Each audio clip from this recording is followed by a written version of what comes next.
Hey guys, Owen Malul here. Today we're going to talk about the most common mistakes people do while learning or teaching self-defense.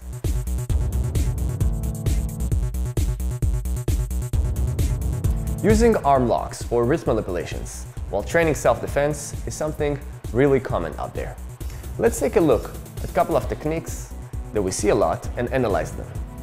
Okay, Leo, you're going to be attacking me with the knife towards my stomach. One more time. From here, I'm performing a wrist lock. Boom. That I'm going to, yeah.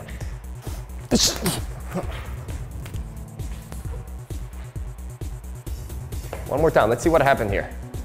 Defense and attack.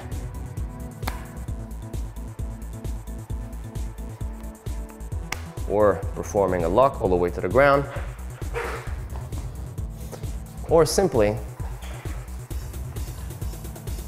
using the lock to create pressure and grab the knife right after.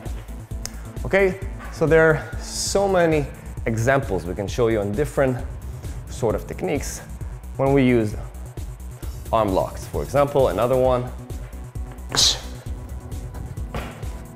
And here it's about the same. Now, on one hand, arm locks are great. If I'm right now here, I'm gonna give a knee to Leo, a headbutt. I'm gonna perform an arm lock that actually might work even if he's stronger or bigger than me. On the other hand, to count on an arm lock in self-defense could be a great danger. And the reason is that, first of all, getting into this grip sometimes is not so realistic. The process of getting there sometimes might get into trouble. For example, I'm grabbing, attacking. What would you do, Leo? Simply pulling. And we spoke about a person who, you know, his hand is being grabbed, his hands with a knife or a gun is being grabbed. Naturally, even if I'm punching, he's simply gonna pull. So getting into this lock, first of all, will be a problem. Second of all, even though if I got to this lock, right, I'm performing the kick, boom. What would you do now, Leo? Again, one more time. Even if I have two hands and I'm grabbing it strong, up. And here I really try to grab it. And Leo is simply pulling the knife. Okay, same if it's without a knife, of course. It's about the same. Leo is gonna punch towards, boom, I'm gonna go here, maybe grab from here, it does not matter. Right, I'm attacking. Leo, what do you do now? Pulling. So on one hand, we spoke about this concept of the attacker always pulling his hand when you're grabbing it, if it's with a weapon or without a weapon. But on the other hand, I decided to mention it again when I see people are always using arm locked. The only scenario I personally would use arm locked are where, for example, we got into this position. For example, I was here dealing with my phone and suddenly someone is actually stealing my phone. I'm trying to grab back my phone, right?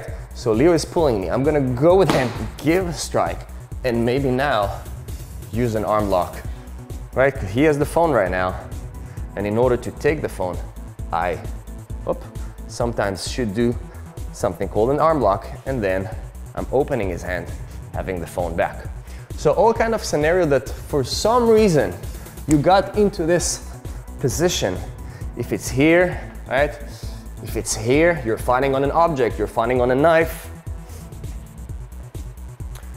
Okay? Because you already find yourself in this position, but counting your defense on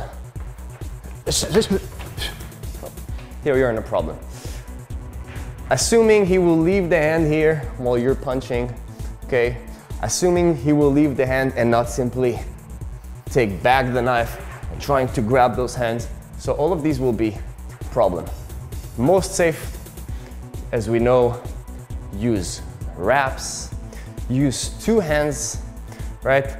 Instead of doing something as such, two hands if he is threatening me, instead of doing that, for example, and then going use two hands, you're much greater control than using one hand and continuing with arm locks. To conclude, guys, using wrist locks in civilian self-defense might be too hard sometimes to perform in a real-time situation. Some scenarios I would definitely recommend using it, but building your system on wrist locks and continuations, which I see a lot out there, might be simply not real. Use your instincts to perform defense. Continue with wraps or using two hands. This way, you will be as protected as possible. Thank you guys for joining our Krav Maga class. You guys can stay tuned and check out our Facebook and YouTube page and learn more Krav Maga tips and lessons. Thank you.